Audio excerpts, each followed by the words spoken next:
ఆమేన్. ప్రభునందు ప్రియులారా, మనం చదువుకున్నటువంటి ఈ భాగంలో దేవదూత చెప్పినటువంటి మాటగా మనకి ఇక్కడ కనబడుతోంది. యేసుక్రీస్తు ప్రభుల వారు మానవుల పాప పరిహారార్థమై ఈ లోకానికి అవతరించాడు. ఆయన ఎందుకు అవతరించాడంటే ఆయన చనిపోవడానికి ఈ లోకంలో అవతరించాడు. ఈ సంగతి మనం గుర్తుపెట్టుకోవాలి. భూమి మీద మనం ఎందుకు పుట్టాము అంటే భూమి మీద బ్రతకడానికి, భూమి మీద ఐహిక ఆనందాన్ని అనుభవించడానికి, సంతానమును విస్తరించడానికి, సంపదను సంపాదించుకోవడానికి మనం జన్మించాం. కానీ ప్రభువైన యేసుక్రీస్తు వారు జన్మించడానికి ఒకే ఒక కారణం ఏంటంటే ఆయన ఎందుకు ఈ లోకాల్లో జన్మించాడు అంటే ఆయన గిట్టడానికి అంటే చనిపోవడానికి మాత్రమే ఆయన ఈ లోకంలో పుట్టాడు. ఎవరి కోసం చనిపోవడానికి ఆయన ఈ లోకానికి వచ్చాడంటే పాపులమైన మనందరి కోసం ఆయన ప్రాణం పెట్టడానికి ఈ లోకంలో ఆయన అవతరించాడనే సంగతిలో మనం జ్ఞాపకం చేసుకుంటున్నాం. దేవదూత ద్వారా పలుకుబడినటువంటి మాటలను నెరవేర్చడానికి యేసుక్రీస్తు ప్రభుల వారు ఈ లోకంలో జన్మించినటువంటి సంగతులు మనకు తెలిసిన సంగతులే. అయితే ఈ దినం ప్రత్యేకించి 3-4 సంగతులు మనం జ్ఞాపకం చేసుకొని త్వరగా వెళ్ళడానికై మనం సిద్ధపరచుకుందాం. యేసుక్రీస్తు ప్రభుల వారు పుట్టినప్పుడు తూర్పు దేశపు నుండి 3 జ్ఞానులు బయలుదేరి యేసు ప్రభుల వారిని చూచారు. మొట్టమొదటి దర్శనం ఎవరికి దొరికిందంటే యూదయ దేశంలో ఉన్నటువంటి గొర్రెల కాపరులు ప్రభువును చూచారు. యేసు ప్రభును చూచిన మొట్టమొదటి బ్యాచ్ ఎవరంటే యూదయ దేశంలో బెత్లెహేములో ఉన్నటువంటి గొర్రెల కాపరులు చూచారు. వారు అయిపోయిన తర్వాత ఎవరు చూచారు అంటే తూర్పు దేశము జ్ఞానులు చూచారు. అయితే ఇప్పుడు మనం గమనిద్దాం, దేవదూత వారికి చెప్పిన వెంటనే ఆలస్యం చేయకుండా బయలుదేరి వారు ఎవరు అంటే ఆ దేశంలో ఉన్న గొర్రెల కాపరులు అని మన దైవ వాక్యంలో నుంచి మనం చూస్తాం. ఒకసారి లూకా సువార్తలో నుంచి ఆ మాటలు మనం చదువుదాం. లూకా సువార్త 2వ అధ్యాయము 8వ వచనం. ఆ దేశంలో కొందరు గొర్రెల కాపరులు పొలంలో ఉండి రాత్రి వేళ తమ మందను కాచుకొనుచుండగా ప్రభు దూత వారి యొద్దకు వచ్చి నిలిచెను. కనుక యేసుక్రీస్తు ప్రభుల వారు పాపములను రక్షించడానికి కోసమై జన్మించాడు అని మొట్టమొదటి ఎవరికి వర్తమానం వచ్చింది అంటే ఆ దేశంలో ఉన్న కొందరు గొర్రెల కాపురులకు వర్తమానం వచ్చింది. వర్తమానం విన్న వెంటనే వారు ఏం చేశారు చూద్దాం. 15వ వచనం చూద్దాం. ఆ దూతలు తమ యొద్ద నుండి పరలోకమునకు వెళ్ళిన తరువాత ఆ గొర్రెల కాపురు జరిగిన ఈ కార్యమును ప్రభు మనకు తెలియజేయించి ఉన్నాడు. మనము బెత్లెహేము వరకు వెళ్ళి చూద్దాము రండని ఒకరితో ఒకడు చెప్పుకొని త్వరగా వెళ్ళి మరియను యోసేపును తొట్టిలో పండుకొని ఉన్న శిశువును చూచిరి. గొర్రెల కాపరులకు వర్తమానము వెళ్ళిన వెంటనే వారు ఆలస్యం చేయకుండా ఏం చేశారు? ఇప్పుడు వాళ్ళు బెటరా మనం బెటరా? అందులో వాళ్ళకు వర్తమానం రాత్రి పోయింది. మరి రాత్రి వేళ ఏం చేశారు వాళ్ళు? రాత్రి వేళ వర్తమానం పొంది తెల్లారినాక పోయారా? మరి ఏం చేశారు? మనం వెళ్ళి చూద్దాం రండని త్వరగా వెళ్ళి ఏం చేశారంట? వారు ఆలస్యం చేయకుండా ఆ రాత్రి వేళ వారు వర్తమానం వినిన వెంటనే వారి మందలను అక్కడే వదిలిపెట్టి ఎవరికడికి పోయారు? వారు మందలను వదిలిపెట్టి వెళ్ళారు, కానీ మనము పనులను వదిలిపెట్టి వెళ్ళలేకపోతున్నాం కదా. ఇప్పుడు ఎవరు బెటర్ చెప్పండి? వాళ్ళు బెటర్, మనం బెటరా? అంటే వాళ్ళు మంచోళ్ళు, మనం మంచోళ్ళమా? అంటే దాని అర్థం పనులు చేయొద్దని కాదు కదా. క్రీస్తును ఆరాధించడానికి ఏం పక్కన పెట్టాలి? మన పనులైనా పక్కన పెట్టాలి, కానీ కదా మొదట ప్రాధాన్యత ఎవరికి ఇవ్వాలి? ప్రభుకే ఇవ్వాలి. పైన సంవత్సరం క్రిస్మస్ అప్పుడున్న వ్యక్తి ఈ సంవత్సరం ఒకరు లేరు. ఎవరో తెలుసా? మన మందిరానికి వచ్చినారు. కనకమ్మ అందరికన్నా ముందొచ్చి ఆ బండ మీద కూర్చొని చెప్తుంది, అందరూ పోయినని చెప్పిండు, ఎంత కాదు ఎవరు రాలేదే.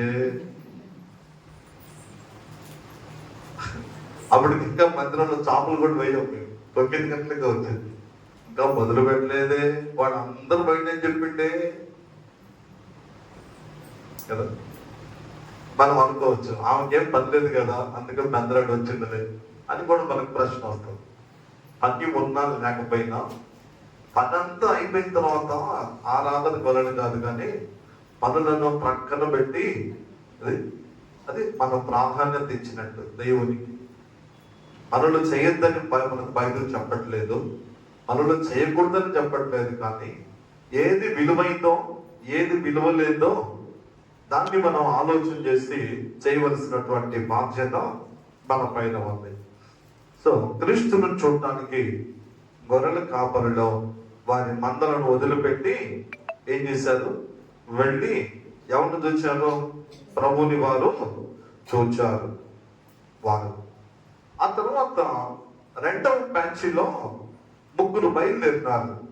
ఎవరు వాళ్ళెవరు, వారు తూర్పు దేశపు జ్ఞానులు. 2వ అధ్యాయం మత్తయి సువార్త 2వ అధ్యాయం 2వ వచనము. యూదుల రాజుగా పుట్టిన వాడు ఎక్కడ ఉన్నాడు, తూర్పు దిక్కున మేము ఆయన నక్షత్రమును చూచి ఆయనను పూజింపవచ్చింది మెచ్చాను.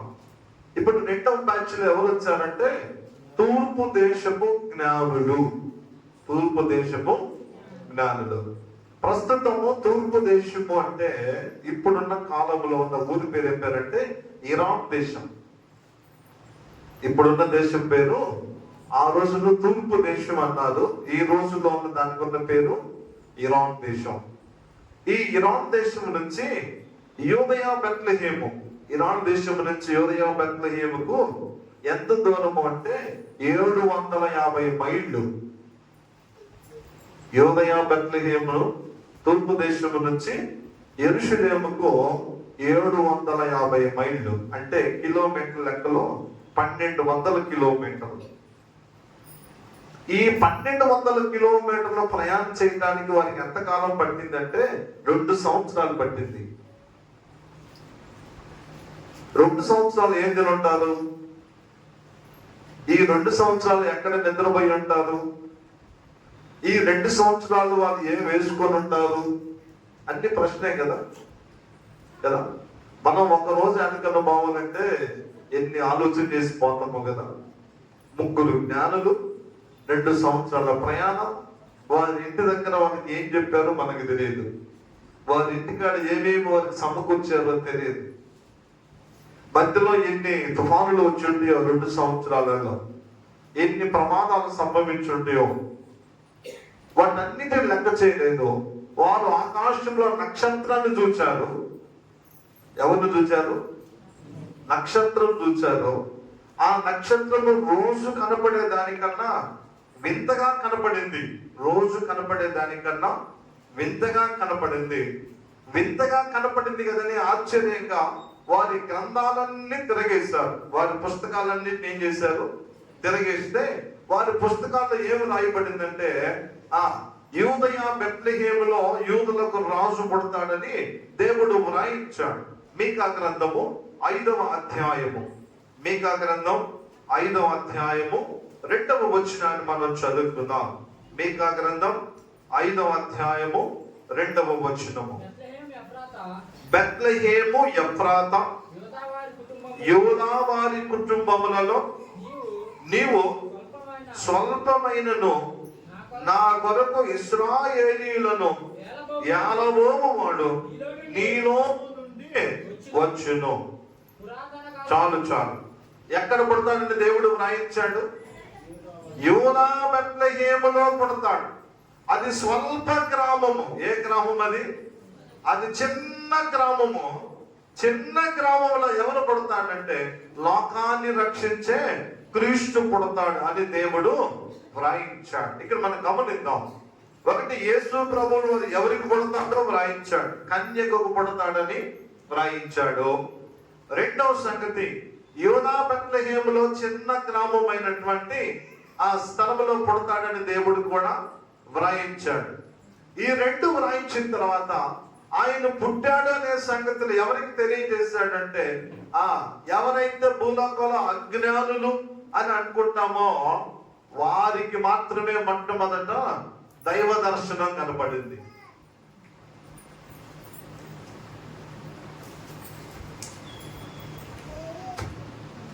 గొల్ల ఆయనంట మైక్ ఆగినండి, గొల్ల ఆయన యాదవులు ఆయన భుజం మీద కర్ర పెట్టుకున్నట్ట. ఏడ పెట్టుకోండు, భుజం మీద కర్ర పెట్టుకుని పొలం అంతా తిరిగి సాయంకాలం ఇంటికి రావాలి కదా. ఇంటికి వచ్చినప్పుడు కర్ర పెట్టాలా, బయట పెట్టాలా?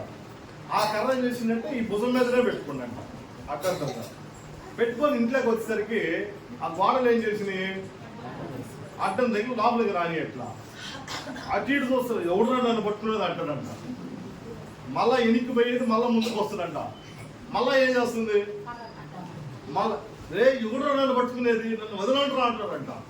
మళ్ళా ఎనికి పోతుందంట, మళ్ళా ముందుకు వస్తుందంట.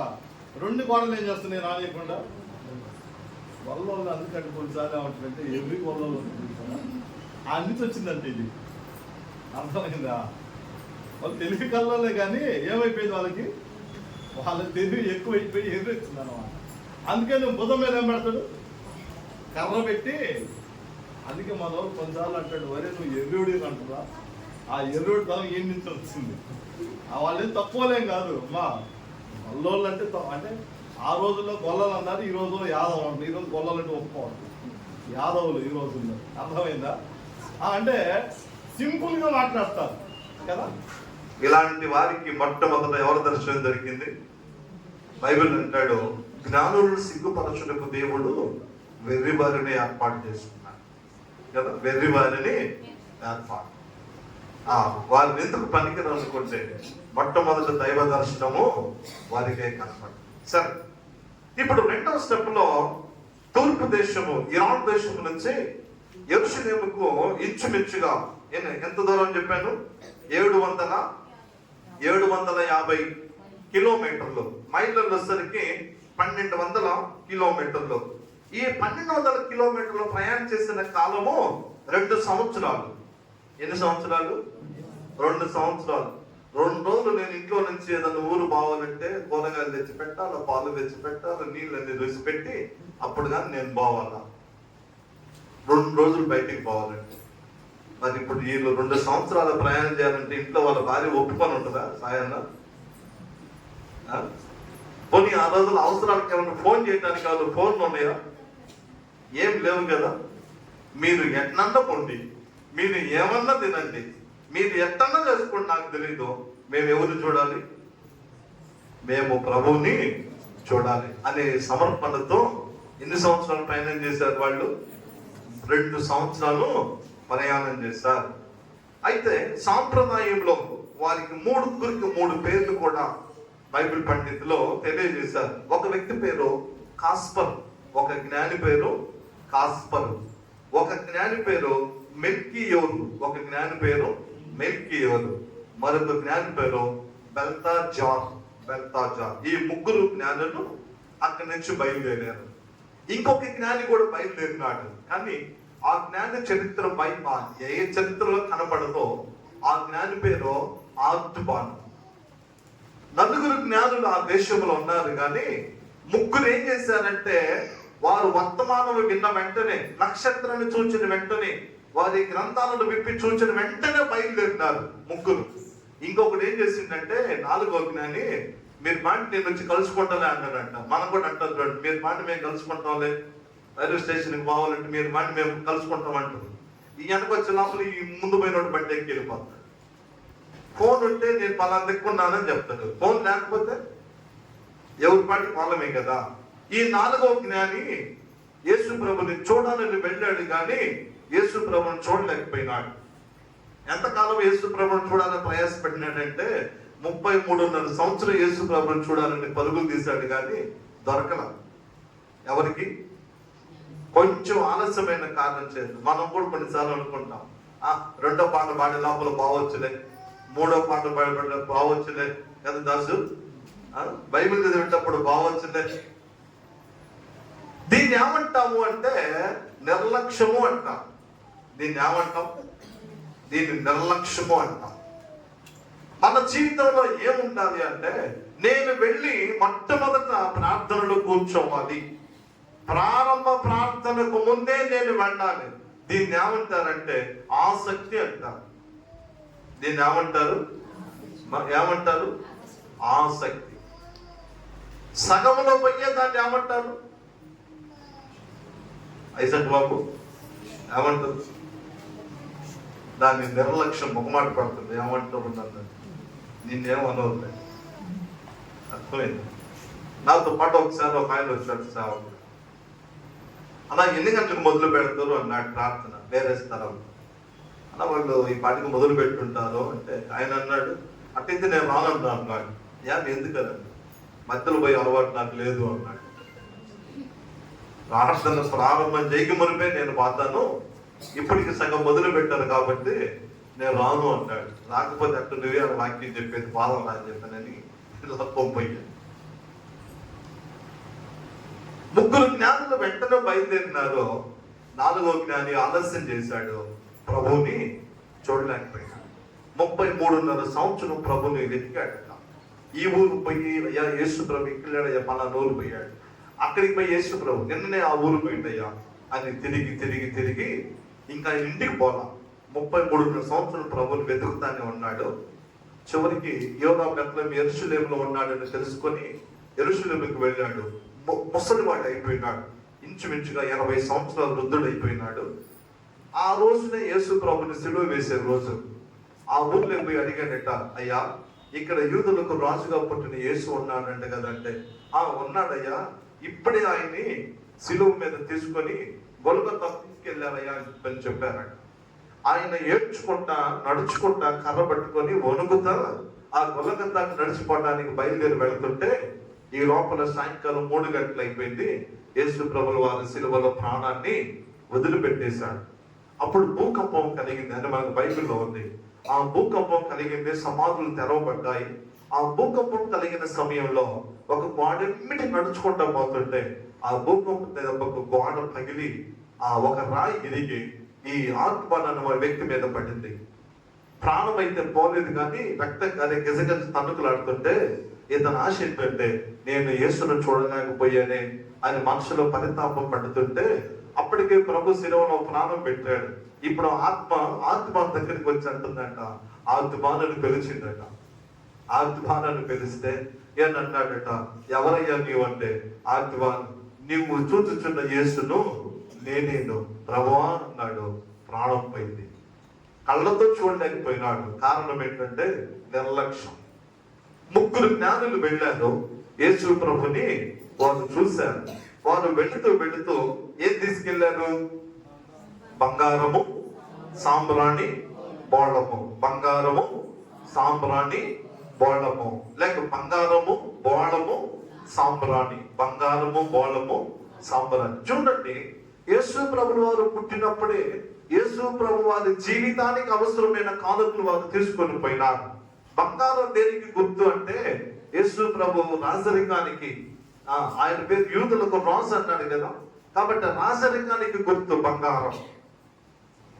బంగారం తీసుకుని వెళ్ళి ప్రభు ఎందుకు ఇచ్చాడంటే ఆయన రాజుగా వారు గుర్తెరిగారు. మొదటి కానుక. రెండవ కానుక బోళము. రెండవ కానుక పేరు బోళము. బోళము చేదుతో కూడింది. ఈ చేదు దేనికి సాదృశ్యం అంటే యేసుక్రీస్తు ప్రభు యొక్క శ్రమల జీవితానికి సాదృశ్యం. ఆయన పుట్టిన తర్వాత మరణానికి ముందుగానే యేసు ప్రభు శ్రమ పడతాడని చెప్పిన జ్ఞానులు ఏం తీసుకుని వెళ్ళారంటే బోళం తీసుకుని వెళ్ళారు. కానుక. రైట్. 3వ కానుక తీసుకొని పోయినారు. దాని పేరు సాంబ్రాణి. యేసుక్రీస్తు ప్రభు మరణ పునరుత్థానానికి సాదృశ్యము. సాంబ్రాణి నిప్పుల మీద వేస్తే ఏమైంది? యేసుక్రీస్తు ప్రభువు వారు పునరుత్థానమైపోయిన తర్వాత ప్రపంచమంతా తెలుసుకున్నారు ఈయన నిజమైన లోక రక్షకుడు.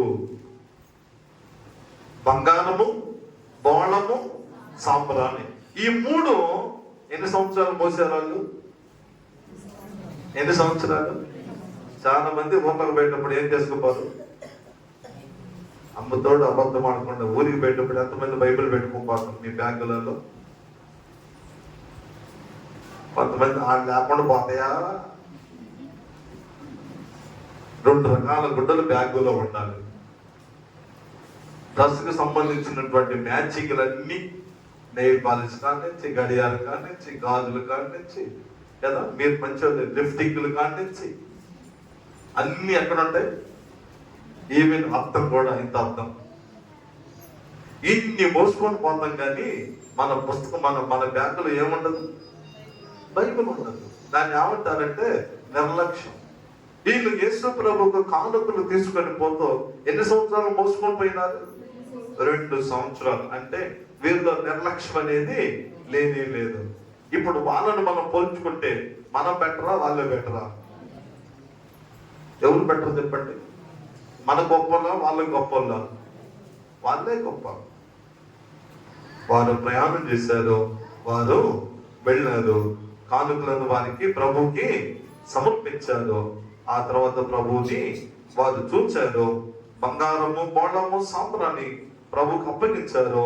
తిరిగి వారు బయలుదేరి వచ్చేసారు. ఆ కాలంలో యూదయ సామ్రాజ్యాన్ని ఒక రాజు పరిపాలన చేస్తున్నాడు. ఆయన పేరు ఏం పేరు?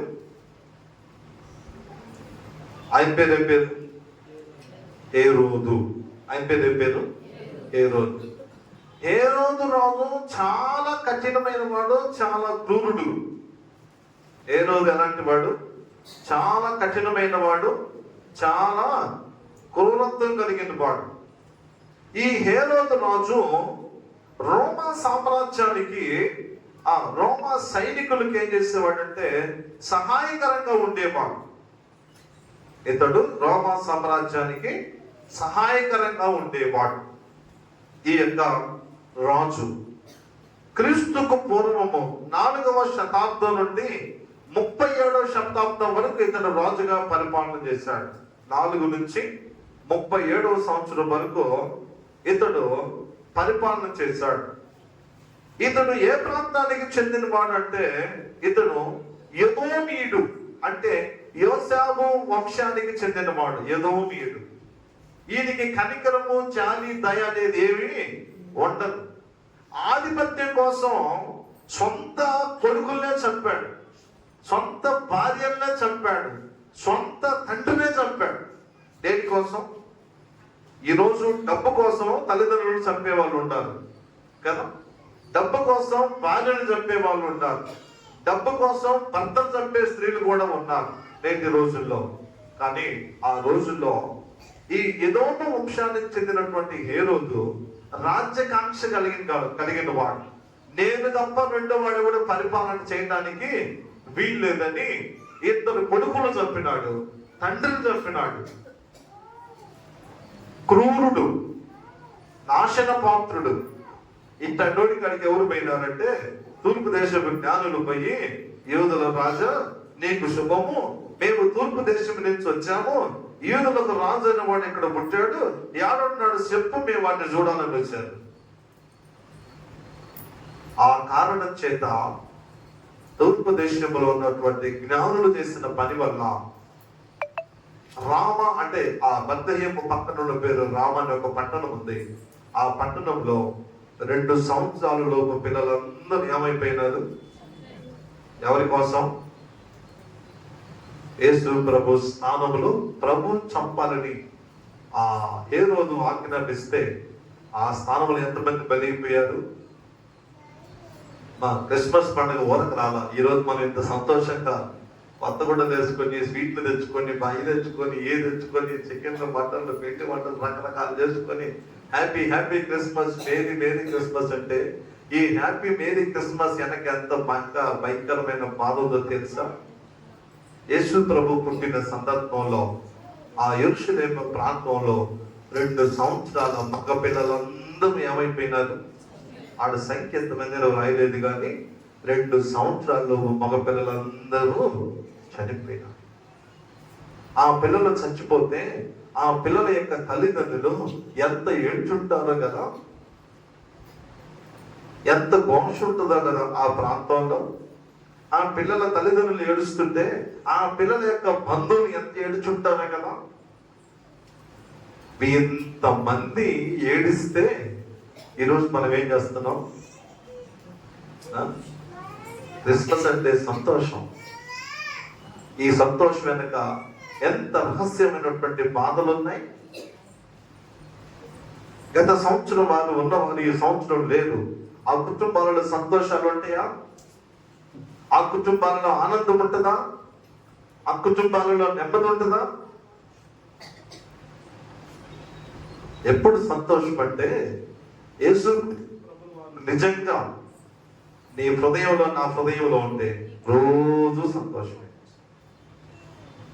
రక్షణ లేకపోతే, మారు మనసు లేకుండా క్రిస్మస్ చేస్తే 25వ తారీఖు ఒక్కరోజే సంతోషం. నేను అడుగుతున్నా కదా, ఇప్పుడు 12 గంటలు అయింది, 3 గంటల దాకా సంతోషం ఉంటుంది. 3 గంటల తర్వాత సంతోషం ఉంటుందా? తిన్నంతసేపు సంతోషం అయిపోయిందా? ఆ అరిగిపోయింది అనుకో 4 గంటల్లో సాయంత్రం సంతోషం ఉంటుందా? ఉండదు. ఇప్పుడు చర్చికి పోయేటప్పుడు చాలా మంది సంతోషంగా పోతారు, రకరకాల గుడ్డలు కట్టుకొని. చర్చి అయిపోయినాక ఇంటికి రండి, ఎట్లుంటుందో సాయంత్రం చూడండి. వాళ్ళు 2000 చీర కడితే నువ్వు నాకు 500 చీర తెచ్చినావు అని చెప్పి ఇంట్లో కొట్టుకొని తిట్టుకోవాలి. ఎంతమంది తెలుసా? మా ఫ్రెండ్ 2000 రూపాయలు డ్రెస్ వేస్తే నాకు 1000 రూపాయలు తెచ్చిన డ్రెస్. అంతమందిలో నాకు ఎంత అవమానం తగ్గిందని ఇంటికి వచ్చి ఏడ్చే ఆడపిల్లలు ఉండవు తెలుసా? మా పక్కోడు బూట్లు తెస్తే నువ్వు నాకు చెప్పులు తెచ్చేవని ఏడ్చేవాళ్ళు ఎంతమంది తెలుసా? సైమను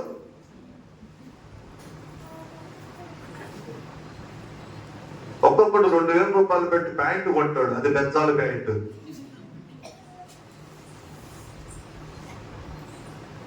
అది 2 గంటల సేపే సంతోషం. సాయంకాలం 6 గంటలు దాటాక సంతోషం ఉంటుందా? కదా.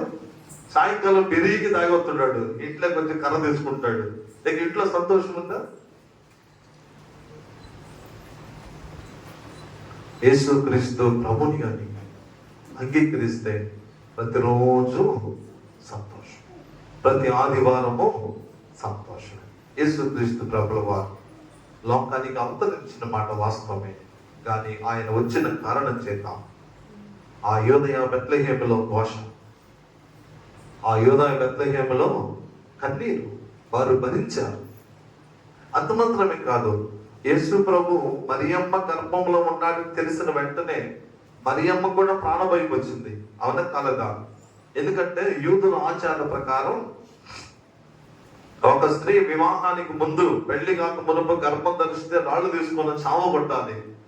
ఇప్పుడు మరియమ్మ కూడా ఏం కావాలి? వాస్తవంగా చచ్చిపోయినా బాధ లేదు, కానీ నేను నా ప్రభు తల్లి కావాలని ఆమె కూడా ప్రాణానికి తెగించి అప్పటికి ప్రమాణం చేయబడ్డదు యోసేపుకు.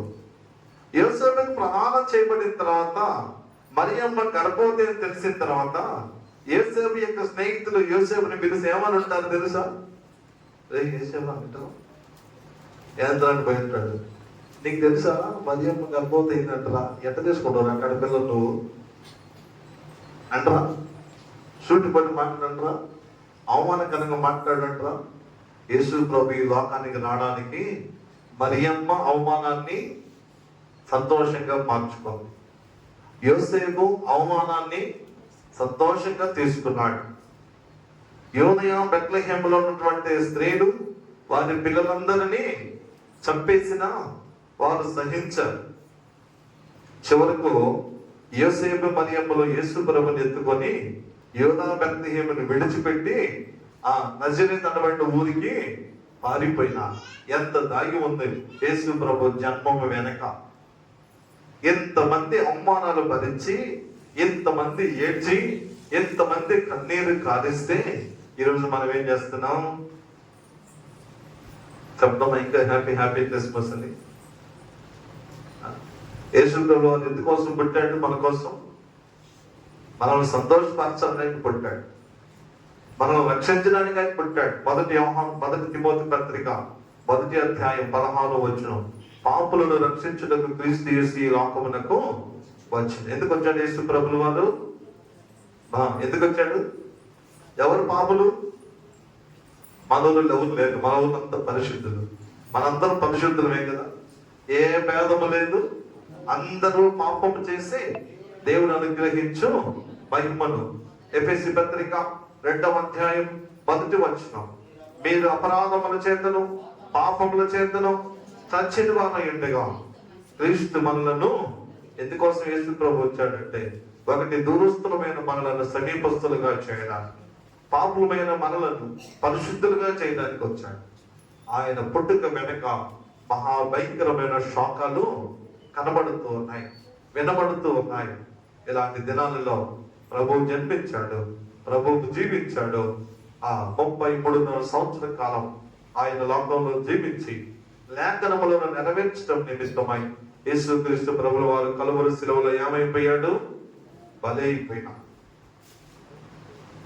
ఏదో ఒక్కసారి తుపాకి పెట్టి కాల్ చేస్తే ఆయన చచ్చిపోవాలి కదా. మన నిమిత్తం ఉదయకాలం 9 గంటలు మొదలుకొని సాయంకాలం 3 గంటల వరకు ఎక్కడ?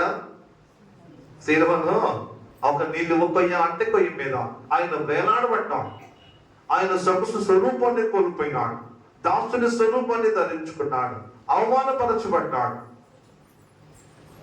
హేళన చేయబడ్డాడు, హింసించబడ్డాడు, సొగసు స్వరూపాన్ని కోల్పోయినాడు. ఎవరి కోసం? ఎవరి కోసం? మన కోసమే. ఎవరి కోసం ఆయన చనిపోయినాడు? నీ కోసం, నా కోసం. మనం సావుకుడు చెప్తూ విన్నాం, అగ్ని ప్రమాదం జరిగింది, అగ్ని ప్రమాదంలో వస్తువులన్నీ కాలిపోయినాయి. ఒక కోడి తన పిల్లలు చేసింది, అప్పటికే ఆ కోడి రెక్కల కింద పిల్లలను పెట్టుకుంది. ఆ వేడి దెబ్బకు కోడి మాడి పసిగిపోయింది. కానీ అగ్ని ప్రమాదం జరిగిపోయిన తర్వాత ఆ ఇంట్లోకి వెళ్ళి చచ్చిపోయిన కోడిని పక్కకు కదిలిస్తే కోడి రెక్కల కింద ఏం బయటకు వచ్చిందంట? కోడి పిల్లలు బయటకు వచ్చినాయి. పిల్లలను కాపాడటానికి తల్లి ఏ విధంగా చనిపోయిందో, నిన్ను నన్ను రక్షించడానికి మన ప్రభువైన యేసుక్రీస్తు వారు ఏమైపోయాడు? చనిపోయినాడు. భక్తిహీనుల కోసం యుక్తకాలం మందు యేసు ప్రభువు వారి శిలువలో బలి అయిపోయినాడు. కనుక ఈ ఉదయకాలం నేను జ్ఞాపకం చేసే మాట ఏంటంటే, యేసుక్రీస్తు ప్రభుల వారు నీ కోసం నా కోసం బలి అయిపోయినాడు. నీ కోసం నా కోసం ఆయన రక్తాన్ని కాల్చాడు, సొగసు స్వరూపాన్ని కోల్పోయినాడు. కనుక ఇలాంటి క్రిస్మస్ ను మనం ఎన్ని చేసినా ఆయనకు సంతోషం కాదు. కానీ ఒక పాపి తన జీవితమును మార్చుకొని ప్రభుని హృదయంలో చేర్చుకుంటే అప్పుడు ఏముంటుంది? ఆయనకి సంతోషం. ఒకసారి యేసుకేల గ్రంథంలో నుంచి మనం చూద్దాం. చూడండి, నేను చెప్పాలనుకున్న సమయం అయిపోయింది కాబట్టి ఇంక నేను ముగించేస్తాను. ఒక పాపి యేసుక్రీస్తు ప్రభువు వారు ఎప్పుడు ఆయన సంతోషపడతాడు? యేసుకేల గ్రంథం 18వ అధ్యాయము 23వ వచనము, దుష్టుల మరణము నొందుట నాకేమాత్రమైన సంతోషము కలుగునా, వారు తమ ప్రవక్తలను దిద్దుకొని బ్రతుకుని నాకు సంతోషము. ఇదే ప్రభువు యెహోవా వాక్యము.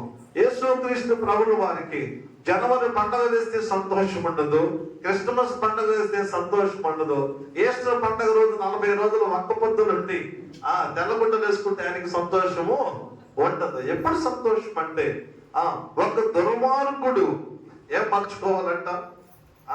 తన యొక్క ప్రవర్తనను మార్చుకోవాలి. 23, దుష్టులు మరణము నందుట చేత నాకేమాత్రమైన సంతోషం కలుగునా, వారు తమ ప్రవర్తనను దిద్దుకొని బ్రతుకుటే నాకు సంతోషం. యేసుక్రీస్తు ప్రభువు వారు ఎప్పుడు సంతోషపడతాడంటే మన జీవితాన్ని మార్చుకొని సరి చూసుకున్నప్పుడు ఆయన ఏం చేస్తాడంట? సంతోషపడతాడు. పండగ చేస్తే సంతోషమా? జీవితాన్ని మార్చుకుంటే సంతోషమా? ఎప్పుడు సంతోషం చెప్పండి? ఎంతమంది జీవితాలు మార్చబడ్డాయి? మనం ప్రశ్న వేసుకుందాం, మనం సరి చేసుకుందాం. నిజంగా మన జీవితంలో పరివర్తన కలుగుతుందా? నిజంగా మన జీవితంలో మారు మనసు కలిగిందా? నిజంగా మన జీవితంలో పశ్చాత్తాపం అనబడిన అనుభవంలో జీవిస్తున్నామా? నిజంగా మన జీవితం ప్రభువుకి అప్పగించామా? ఒక వ్యక్తి ఒక పిల్లిని చంపుకుంటున్నాడట. నేను చంపుతున్నాడు, మా దేవుడు చంపుతున్నాడు. దానికి ఒక పేరు పెట్టుకొని ఆ పేరు పెట్టి పిలిస్తే ఆ పిల్లి వస్తుందంట. అప్పుడు ఆయన ఇంటికి ఒక ఆయన వచ్చాడు, ఒక గెస్ట్ వచ్చాడు. ఆ గెస్ట్ కి కూర్చుని పెట్టి నాక్కడ ఒక జంతువు ఉంది, అది నా మాట అంటది చూడు అని చెప్పానని దాన్ని పిలిచాడంట. దాన్ని పిలిచి రాగానే అయ్యగారు వచ్చాడు, నమస్కారం పెట్టాను, నమస్కారం పెట్టిందంట. ఏంటిది అది? పెళ్లి. ఆ తర్వాత మళ్ళా చెప్పాడు, అయ్యగారు వచ్చాడు, నీళ్లు తీసుకురా పడ్డాడంట. ఆడు క్లాస్ ముంచొస్తే 2 చేతులు కాళ్ళతో పట్టుకొని 2 కాళ్ళతో నడుచుకుంటూ వచ్చి క్లాస్ ఇచ్చిందంట. అంతవరకు బాగానే ఉంది అనుకుంటున్నాడు, ఆహా పర్లేదు, ట్రైనింగ్ బాగుందని. మళ్ళా చెప్పాడట మూడోసారి, అయ్యగారు వచ్చాడు, కాస్త నీ కాఫీ తేపన్నాడంట. ఆ కాఫీ పోషిస్తే కాఫీ పట్టుకొని వస్తా ఉంది. అది కాఫీ పట్టుకొని వస్తుంటే లోపల ఇంట్లో ఒకటి కిసకిస అన్నదంట. ఇంట్లో ఒకటి ఏమన్నది? ఏంటిది కిసకిస అనేది? ఎదికి కిసకిస అన్న వెంటనే ఈ కాఫీ కప్పు ఆడ పడేసి యాడికి పరిగెత్తింది. ఈరోజు చాలా మంది జీవితాలు ఎట్టున్నాయి? వస్త్రాలు తెల్లకుంటున్నాయి కదా, పేరు ప్రఖ్యాతులు బాగానే ఉంటున్నాయి, సంఘంలో పాటలు పాడేది వారే, సంఘంలో నాలాగా ప్రసంగించేది వాళ్ళే, అర్థమైందా? 10 మందికి పేరు తెలిసింది వాళ్ళే, అన్ని గొప్పలు బాగానే ఉంటున్నాయి, కానీ బ్రతుకులో ఏమి కనపడలేదు కదా. మేరి పండు చూడు, మేరి మై ముండు, పట్ట విప్పి చూడు, ఏముంటాయి? పొరుగులున్న మేడి పండులాగా మనం ఉండాల్సిన పర్లేదు. కాలిన బంగారం లాగా మనం ఏం కావాలి? బంగారానికి స్వరూపం రావాలంటే అది అది నిప్పులో కాలాలి, శుద్ధితోటి సాగు కొట్టబడాలి. ఈ 2 పనులు చేస్తేనే బంగారానికి విలువ పెరిగింది. ఈరోజు ప్రభు కోసం నీవు నేను కాలాలా కరిగిపోవాలి. కొవ్వొత్తి ఏం చేస్తుంది? కరిగిపోతూ ఏమిస్తుంది? లోకానికి వెలుగునిస్తుంది. బంగారం కరిగితే దానికి విలువ పెరుగుతుంది. ప్రభు కోసం నీవు నేను కరిగేవారిగా ఉండాలి. ప్రభు కోసం నీవు నేను కాలేవారిగా ఉండాలి. కరిగేది కొవ్వొత్తి, కాలేది బంగారం. బంగారం కాలితే దానికి విలువ పెరుగుతుంది, కొవ్వొత్తి కరిగితే దాని వెలుగు అనేక మందికి వస్తుంది. ఈరోజు నీవు నేను ప్రభు కోసం కాలేవారిగా, ప్రభు కోసం కరిగేవారిగా ఉన్నామా? ఈ 2 లేకుండా మనం ఎన్ని పండుగలు చేసినా మన వల్ల ప్రభుకి ఏముండదు? సంతోషం అనేది ఉండనే ఉండదు. యేసుక్రీస్తు ప్రభువు వారు లోకానికి రానే వచ్చాడు, లేఖనముల ప్రకారం జన్మించాడు, లేఖనముల ప్రకారం జీవించాడు, లేఖనముల ప్రకారం ఆయన మరణించాడు. తూర్పు దేశపు జ్ఞానులు వారి పనులను విడిచిపెట్టి యేసు ప్రభుని చూడటానికి 2 సంవత్సరాల ప్రయాణం చేసి వచ్చారు. వారిలో ఒక త్యాగం కనబడుతోంది. యూదయా దేశపు బెత్లెహేములో ఉన్న గొర్రెల కాపరులు రాత్రి వేళ వారి మందలను వదిలిపెట్టి ప్రభువును వచ్చి వారు చూచి ఆరాధించి వెళ్ళారు. ఈరోజు నీవు నేను మనం ప్రభుని ఆరాధించడానికి మన పనులను పక్కన పెడుతున్నామా? మన జీవితంలో మొదటి స్థానాన్ని ప్రభుకి ఇస్తున్నామా? పాట మాత్రం పాడతారు కదా, నావన్నీ అంగీకరించుము దేవా, నన్నెప్పుడు నీవు కరుణింతువో, నావన్నీ కృప చేత నీ వలన కలిగి వద్దదే. పాట మాత్రం ఏం పడతారో తెలుసా? అరటికాయ వలిసి పెట్టినట్టు నాయన్ని నీకే ప్రభువా వద్దదే. ఎవరో రాసిన పాట పాడడానికి బ్రహ్మాండంగా పాడతాం కదా. సమర్పణ చేయుము ప్రభువునకు నీ దేహము ధనము సమయమును. దేహం, ధనం, సమయం. మనం ఏం చేస్తాం? మనం దేహం దేవునికి ఇస్తాము, మనం ధనము దేవునికి ఇస్తాము, సమయం మాత్రం గంట సేపు చెప్పాలనుకోండి ఈరోజు ప్రసంగం. ఇప్పుడు గంట సేపు చెప్పకుండా చేసింది ఎవరు చెప్పండి? ఎవరు చెప్పండి? ఎందుకని? 9:30 పోయింది, 10:30 పోయింది, ఎన్ని గంటలకు వచ్చినాం? కాబట్టి ఇప్పుడు నా ప్రసంగం ముగిస్తున్నా.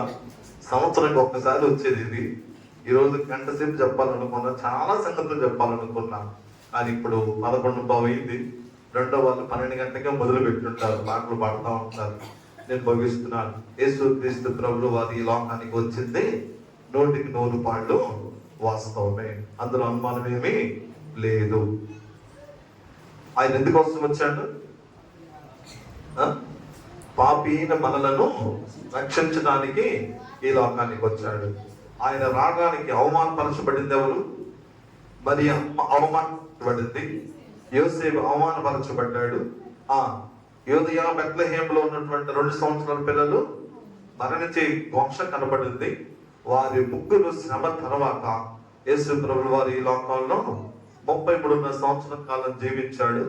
33.5 సంవత్సరం కాలం అనంతరం యేసుక్రీస్తు ప్రభువు వారు కూడా కోడి తన పిల్లలను రెక్కల కింద ఏ విధంగా కాపాడుతుందో నిన్ను నన్ను కాపాడటానికి యేసుక్రీస్తు ప్రభువు వారు దాసుడిగా ఈ లోకానికి వచ్చి సొగసు స్వరూపాన్ని కోల్పోయి మనుషులు చూడనున్నవనిగా తన దేహాన్ని మార్చుకొని కలువరి శిలువలో ప్రాణం పెట్టి మరణించి సమాధి చేయబడ్డాడు. సమాధి చేయబడిన ప్రభు తిరిగి లేచాడు. లేచిన ప్రభు పరలోకానికి వెళ్ళాడు. వెళ్ళిన ప్రభు తిరిగి ఈ లోకానికి రాబోతున్నాడు. ఆయన వచ్చే సమయం కూడా అయింది కదా దాసు? అయినా కాలేదా? అయింది. కాబట్టి ఆయన వచ్చే సమయం అయినప్పుడు ఆయన దగ్గరకు మనం పోవాలంటే మనం రెడీగా ఉన్నామా లేదా? ఉన్నామా? ఓకే. వచ్చిన సాదృశ్యం చెబుతాను. మనం గుంటూరు పట్టడానికి బయలుదేరినాం. ట్రైన్ ఇదే లాస్ట్ ట్రైన్. మన అబ్బాయి ఆడున్నాడు స్టేషన్ లో. ఎవరు తెలుసా? మన అబ్బాయి స్టేషన్ ఉండో ఏం బాధ లేదులే, 10 నిమిషాలు మన కోసం ఆపుతున్నాడు. మనం పోయిన అనుకో, అజయ్ ఆపుతుందా? నా పని ఎంతవరకు అంటే టికెట్ ఇచ్చేంత వరకే, బండి ఆపేది మాత్రం నేను కాదు అంటాడు. ఆపేది ఎవరి చేతిలో ఉంది? డ్రైవర్ చేతిలో కూడా లేదు. ఒకటి స్టేషన్ మాస్టర్, రెండోది నల్లబడ్డ ఒకడు కూర్చుంటాడు కంట్రోల్. ఇది ఇద్దరు చేతుల్లోనే ఉంటుంది. కాబట్టి బండి ఆపాలంటే ఎవరికి? స్టేషన్ మాస్టర్ కన్నా కూడా కంట్రోల్ అదే. ఆ కంట్రోల్ ఎవరంటే ప్రభు అయిన యేసుక్రీస్తు. ఆయన వచ్చే వేళ అయింది. ఆయన సిద్ధంగా ఉన్నాడు. ఇదిగో ఆయన త్వరగా వచ్చుచున్నాడు అని వాక్యం సెలవిస్తుంది. ఆయన బయలుదేరిన తర్వాత ఆపమంటే ఎవ్వడు ఆపడు. మేము ఈ మధ్య మన బండి ఆపాలని చాలా ప్రయత్నం చేసినాం. అజయ్తో మాట్లాడి విమానాలను నంద్యాల పోవడానికి కోసం చాలా ప్రయత్నం చేసినాం. ఓన్న కాదు మాకు ఆయన తెలిసిన స్టేషన్ మాస్టర్ అంకులు, ఇంకేనా చేతులు ఏమి లేదు, గుంటూరులో కూడా ఉన్నాడు, వాడి చేతిలో ఉందన్న. చేతులు తీసుకుని 7 ప్రాంతాలు అయిపోయాక వినపడి తీసుకుని బండి ఎక్కించాం. మన కంట్రోల్ ఎవరంటే ప్రభు అయిన యేసుక్రీస్తు. ఆయన బయలుదేరిందంటే నేను మీరు రాకపోయినా 10 నిమిషాలు లేట్ అయినా ఆగుతాను. ప్రార్థన నేను పాట పాడు. ఆయన మాత్రం ఆగడు. వస్తానన్నాడు, తప్పకుండా వస్తాడు. నమ్మినా నమ్మకపోయినా, మునిగినా మునకపోయినా, మారుమూసి పొందినా పొందకపోయినా ఆయన తప్పకుండా వస్తాడు. నమ్మిన వారిని తీసుకుని ఆయన మోక్షానికి వెళతాడు. యేసు ప్రభు రాబోతున్నాడు. కాబట్టి ఇంకా చింత లేదు. యేసు పుట్టినంటే కుదరదు. అర్థమైందా? ఆయన వచ్చాడు, ఆయన మరణించాడు, ప్రాణం పెట్టాడు, పరలోకానికి వెళ్ళాడు. వెళ్ళిన ప్రభు తిరిగి మళ్ళీ ఈ లోకానికి రాబోతున్నాడు. కనుక ఇంకా ఈ క్రిస్మస్ దినాన మారు మనసు లేకుండా, రక్షణ లేకుండా, ప్రభుని అంగీకరించకుండా ఎవరంటే ఉన్నారో వారు ఒక తీర్మానం చేసుకుని, ప్రభువా నువ్వు నా కోసం మరణించావు, నా కోసం నువ్వు శిలువలో ప్రాణం పెట్టావు, రక్తం కార్చావు, ఈ లోకానికి నువ్వు రావడానికి మరియమ్మ అవమానపరచబడింది, యోసేపు అవమానపరచబడ్డాడు, 2 సంవత్సరాల పిల్లలందరూ చనిపోయినారు. ఇలాంటి భయంకరమైన పరిస్థితిలో నీవు ఈ లోకానికి వచ్చి నా కోసం ప్రాణం పెట్టావు. నేను నీకేం ఇవ్వలేను, నా హృదయం నీకు ఇస్తానని ప్రభుత్వంలో మనం అప్పగించుకుంటే చాలు. ఆయన ప్రేమ కలిగిన దేవుడు, ఆయన దయ కలిగిన దేవుడు, ఆయన కరుణా సంపన్నుడు, ఆయన ప్రార్థనలు వినే జవాబులను ఇచ్చే దేవుడు. కనుక అట్టి ప్రభుని మన హృదయంలో చేర్చుకొని ప్రభుకి ఇష్టలుగా, ప్రియమైన బిడ్డలుగా, నేను ఇందాక చెప్పే కదా, దేవుడికి కావాల్సింది ఏంటిది? దేహం, ధనం, సమయం, 3 కావాలి. మనం ఇలా చెప్పుకుందాం. సమయం, దేహం, ధనం లాస్ట్. ఫస్ట్ సమయం, రెండవది దేహం. ఎందుకంటే 1 కొరింథీ పత్రిక 3వ అధ్యాయం 16-17 వచనంలో మీ దేహము దేవుని ఆలయమని మీరు ఎరుగరా. కదా. మన దేహం ఎవరి ఆలయము? దేవుని ఆలయము. కాబట్టి మొదట సమయం ఇవ్వాలి, రెండవది దేహం ఇవ్వాలి, మూడవది ధనం లాస్ట్. ఇవాళ మనిషి దేన్ని పెడుతున్నాడు? ధనాన్ని ముందు పెడుతున్నాడు. ధనం నమ్ముకున్నాడు పాడైపోతాడు, కులం నమ్ముకున్నాడు కులిపోతాడు, మతాన్ని నమ్ముకున్నాడు మురిగిపోతాడు, ఏసైని నమ్ముకున్నాడు మోక్షానికి పోతాడు. ఈ మూడు శాశ్వతం కాదు. ధనము, కులము, మతం, ఈ మూడు మనకు శాశ్వతం కాదు. శాశ్వతమైన ఎవరంటే మన ప్రభు అయిన యేసుక్రీస్తు. ఆయన నిరంతరం నిలిచేవాడు, శాశ్వతుడైన దేవుడు. ఆయన మారని యేసు ప్రభుకు రూపాలు లేవు, ఆయన ఒకటే రూపం. అర్థమైందా? ఇప్పుడు చాలా మంది యేసు ప్రభు పెట్టి పూజ చేస్తున్నారు. అది నిజంగా యేసు ప్రభు బొమ్మ కానే కాదు, అసలు ఆయన రూపం కానే కాదు. అర్థమైందా? కాబట్టి ఆయన రూపాలు లేవు, ఆయనకు అవతారాలు లేవు. ఆయన ఒకటే ఒకటి. అది ఎందు వాక్యం అంటే వాక్యము దేవుడై ఉండేది, వాక్యమే దేవుడు. కనుక 24వ సంవత్సరం క్రిస్మస్ దినాలు యేసుక్రీస్తు ప్రభుల వారికి మన హృదయాన్ని అప్పగిద్దాం, హృదయంలో ప్రభువుని చేర్చుకుందాం.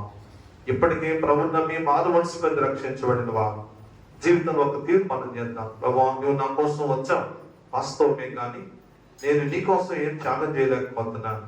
ఇక్కడి నుంచి అయినా సరే నా జీవితాన్ని, నా సమయాన్ని, నా దేహాన్ని, నా ధనాన్ని నీకు అప్పగించి నీకు ఇష్టలుగా, ప్రేమిని బిడ్డలుగా, సాక్షిగా జీవించే జీవితం నాకు దయచేయి ప్రభు అని ప్రభు దగ్గర మనల్ని మనం క్షమాపణ కోరి ఒక తీర్మానంతో ఈ స్థలం నుంచి మనం వెళదాం.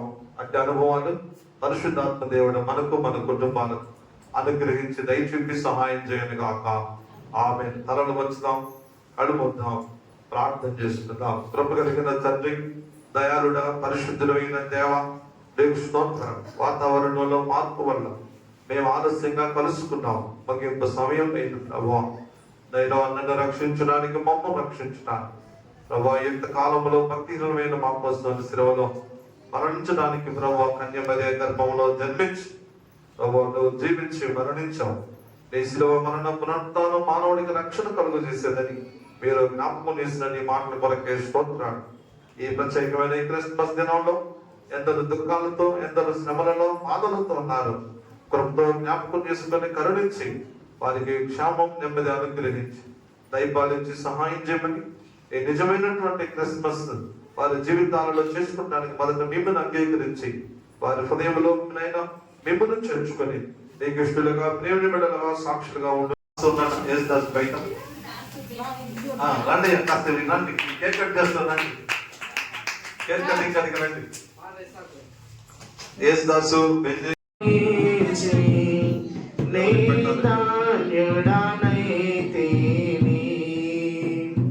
గొప్ప దేవుడవు నీవే, స్తుతులకు పాత్రుడ నీవే. గొప్ప దేవుడవు నీవే, స్తుతులకు పాత్రుడ నీవే. తపకారాధితు